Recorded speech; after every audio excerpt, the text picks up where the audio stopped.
Welcome to episode 2 of Daughter.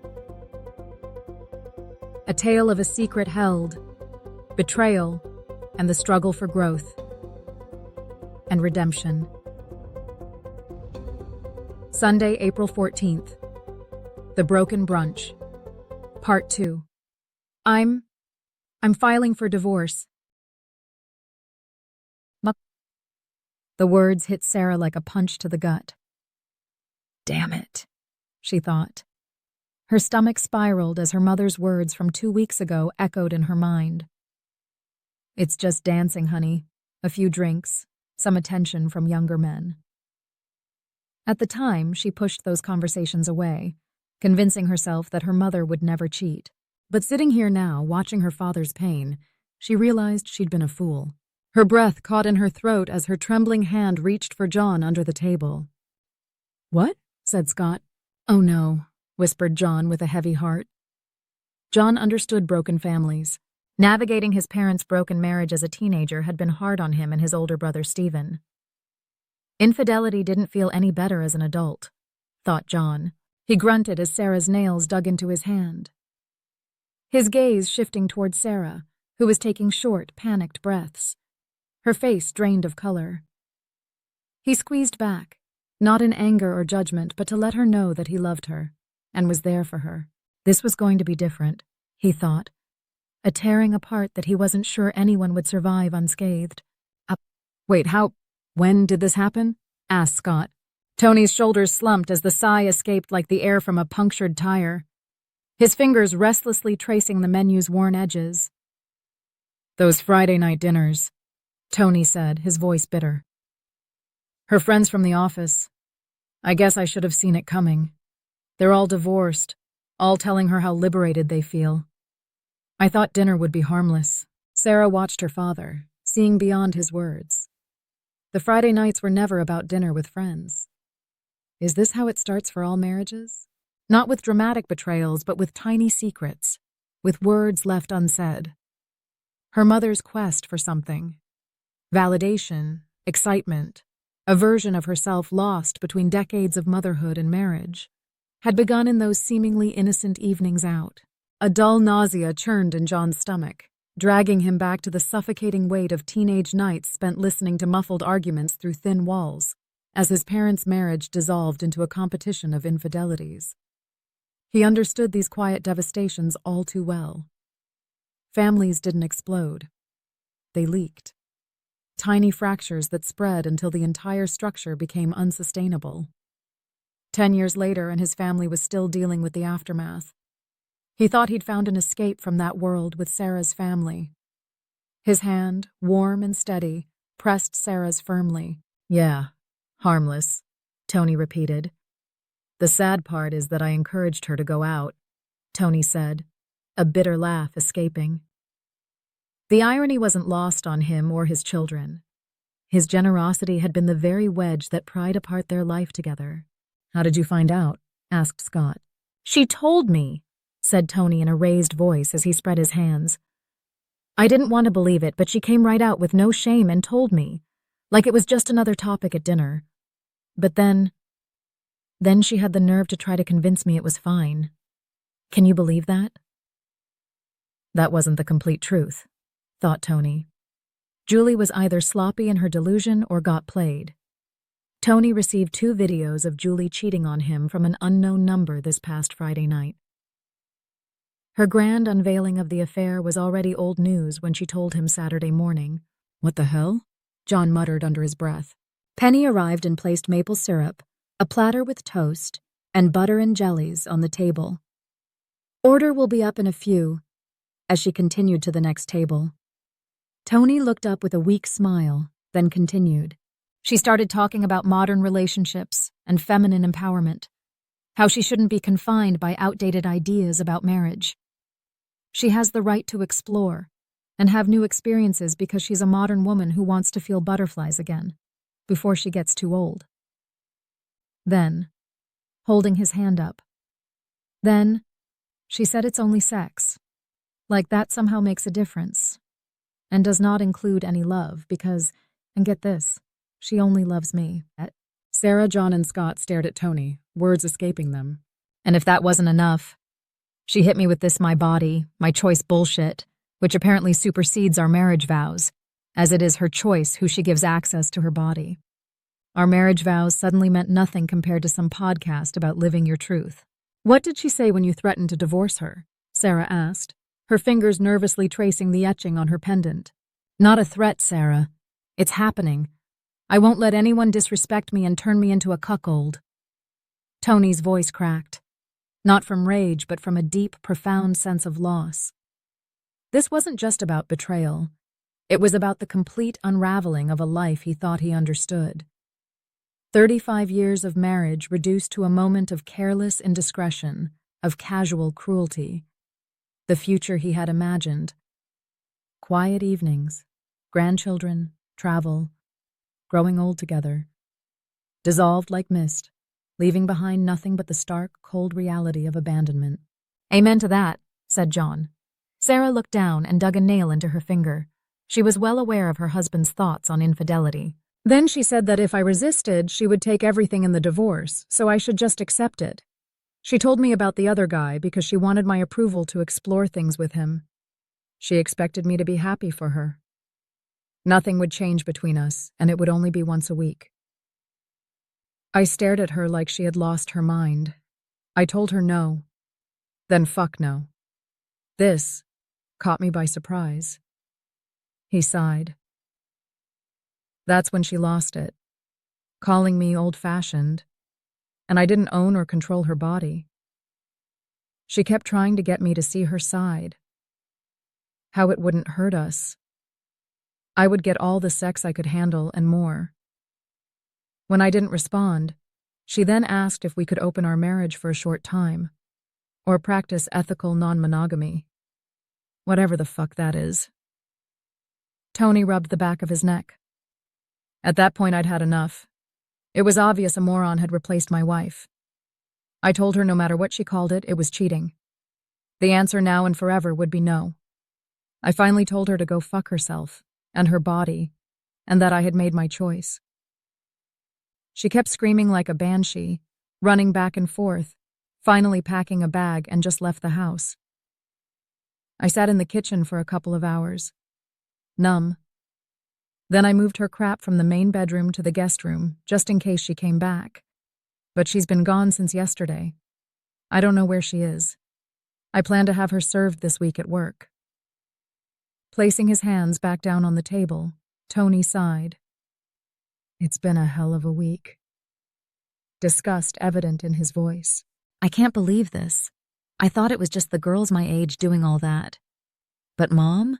It's so hard to find a girl who wants to build something together. They play so many mind games now that it's tiring. I'm sorry, Dad. I never expected something like this from Mom. You two seemed solid. Still in love. I'm here for you for whatever you need. Just ask, said Scott. Same here, Dad, whatever you need, added John. Tony looked at his daughter, surprised at how quiet she was. Sara, have you spoken to your mother this week? No, Dad. We haven't spoken at all this week, replied Sara.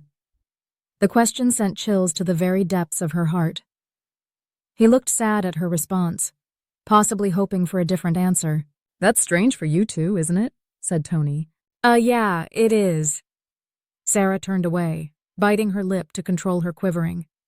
She watched Penny move between tables, coffee pot in hand, her practiced smile never wavering. Don't worry, Dad, I'm disappointed and pissed, but I'll find her and talk to her, said Scott. I'm worried about her safety. She's still your mom and she loves you both regardless of what happens with me. Try not to cut her off. She's going through something and decided to keep me out of it. Sara couldn't maintain eye contact as she let her eyes wander around the familiar diner. Conversations, laughter, the clinks and clangs of cutlery on plates.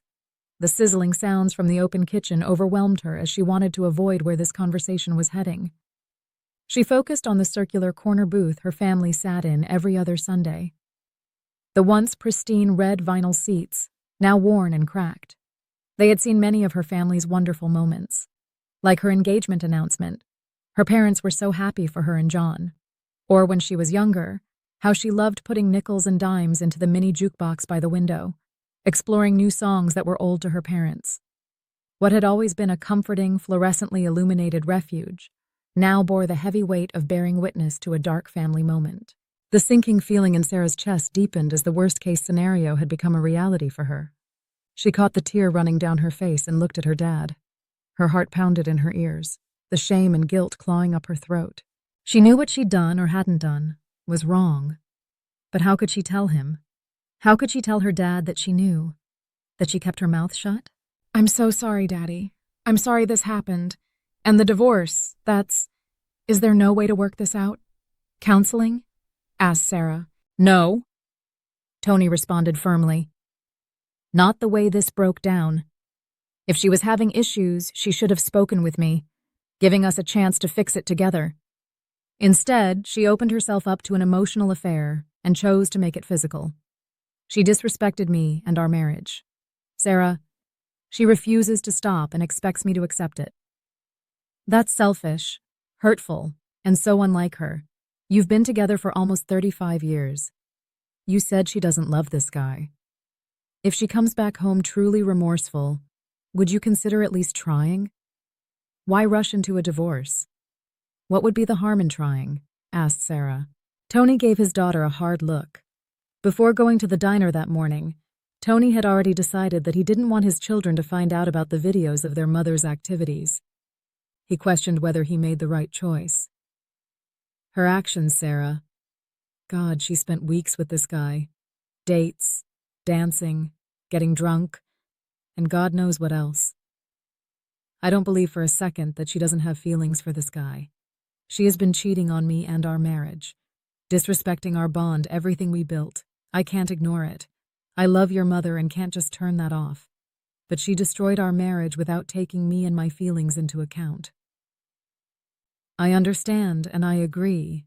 I think what I'm trying to say is maybe this is still too fresh in your minds and needs to sit a little so you can both calm down before having a genuine conversation. The anger between you two could have made things sound worse. Are you being stubborn and overreacting by rushing into a divorce? Is this an ego thing? Said Sara. Her father's head bolted up. John and Scott turned their heads in disbelief. Tony once again stared into his daughter's eyes. Before Julie ran out of the house, she accused him of wanting to control her, because his fragile male ego would not allow her to live her best life. He wanted to keep her shackled to him. Control her. Tony stared into her eyes, hoping to not see what he feared. Sara tried to stare back, but withered under his steely gaze. Tony's face fell. The truth of Sara's silence struck him with a force he hadn't anticipated. He looked at her, searching for something, some denial, some plea for understanding. But all he saw was guilt, plain and simple. "Oh, Sara Bell." His voice was a hoarse whisper as he locked eyes with her. "You knew? How long?" Sara bowed her head, unable to hold back any longer. Tears welled up, spilling down her cheeks as guilt rippled through her with each shaky breath. The once familiar diner now felt alien, the red vinyl booths magnifying her shame. Her mother had lied to her. Again. She never spoke with her father as she promised. She cheated on him and flaunted it in his face. Sara's mind raced. She wasn't just sad, she was angry. Angry at her mother for putting her in this impossible position. Angry at herself for being so easily manipulated. She regained control, her eyes moving towards her dad. There was no mistaking the look. It was pain, more pain than she could ever remember seeing on his face. She wanted to die. Salt ran freely over her lips as the warmth curled under her chin. She loved him so much, and it hurt her to think she caused this pain. She'd convinced herself she was protecting everyone by staying quiet. But now, watching her father's unshaven face and trembling hands, she realized she'd only been protecting herself. "The last time I spoke to Mom was 2 weeks ago." "And?" said Tony, waving his hand to get Sara to elaborate. "She told me she was having a hard time, feeling old and unwanted as a woman. She didn't know who she was anymore. I told her you loved her and would do anything for her. She told me how she started going out with the women at work and how it turned into dancing at clubs." Sara looked away from her father. She told me about meeting a guy. Geez, Sara, I can't believe you, her brother said in a disgusted tone. You helped Mom cheat on Dad? As Penny stopped at their table with their orders. Oh, sorry. Okay, 1 second. Penny deftly maneuvered her arms between the heated stares, placing their orders in front of them. I'll leave you to it. Is there anything else I can... You know what? You all signal me if you need anything. Enjoy. Refills on 7. They started eating their breakfast in silence as the young girl trailing Penny refilled their cups. I didn't help her do anything. I was shocked and pleaded with her to talk with Dad, replied Sara. You kept her secret, though, added John. Sara dried her eyes before looking at her husband. It's not like that. I couldn't believe what I was hearing, and told her she was cheating on Dad. I pleaded with her to talk to Dad before she made things worse. Sara turned to her father.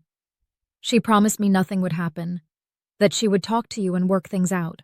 Well, looks like your bitch of a mother lied to you and used this modern feminism crap to justify cheating. Did she guilt you to keep quiet? Sara trembled as she bit her lower lip. 28 years old, and your mother can still guilt you from doing the right thing. What about my place in all this? Her father asked. Was there no consideration for my feelings? Daddy, I love you. I tried to get her to talk to you. It wasn't my place to get in between you two. I wanted to stay out of it and let the two of you work it out. It's hard to work things out when you're left in the dark, said Tony. Sara recoiled as if slapped in the face. Tony stared out the diner window. Weather was supposed to be bad the next few days, he thought. Clouds were already moving in from the west. Brushing his hand through his face, he carefully chose his next words. Sara, I'm beyond disappointed. It's bad enough your mother didn't respect me, or our marriage, but to find out my daughter has no respect for me either makes this an especially shitty day. Daddy, of course I respect— Stop, said Tony, rattling the plates on the table from the force of his hand. He lowered his voice as the other diners glanced over. A shaky finger directed at Sara. You knew about this weeks ago, or at least had an idea what she was doing. You should have immediately clued me in so I could have tried to stop her, maybe save our marriage. But you chose to— What? Trust that she would talk to me? You couldn't take sides, but had no problem protecting her secrets while she cheated with some guy? Or maybe more. Who the hell knows? She's creative. Her body can service 5 at a time. Sara blanched at the description. Daddy, I'm not done. All those years, I tried to be a loving, respectable husband and a good father to you both. I worked my ass off so we could have things. Stupid fucking things that have all ended up in the garbage. Only to realize now that it didn't matter. You didn't care enough about me or my feelings. You listened to her, like the good little girl you are, and kept it quiet. For your information, your mother and I didn't have any problems in the bedroom, or any other room. Dad, No, you are going to listen. Your mother is delusional. We were still together 2 to 3 times a week before this shit started. If there were problems, your mother chose not to speak with me about them. Like a coward. Your mother has been the one pulling away. She stopped connecting with me. You should have told me, said Tony with a sigh, closing his eyes. Sara kept nodding yes, as she wiped tears from her face. Sara, I can't even look at you right now. Tony's voice came out raw, like gravel. His hands trembled as he reached for his wallet. Just stay away, for now. He tossed some bills on the table, avoiding Sara's tear-streaked face. Until this divorce is done. Until I can... He shook his head, leaving the rest unsaid as he pushed away from the table. No, Daddy, please stay. I'm sorry, so sorry, please. Yeah, sorry, like your mother, that you got caught. Goodbye, Scott. John, with a head nod. Man, crazy what Mom did, but I'm not happy with you either. We need to talk, this week, sooner rather than later. I'm going after him. I don't want him to be alone right now. Later, John. grabbing a piece of toast as he runs after his father. Thank you for listening. Our story continues next week in part 3, where Sarah's troubles only get worse. Please click the subscribe button and support our channel.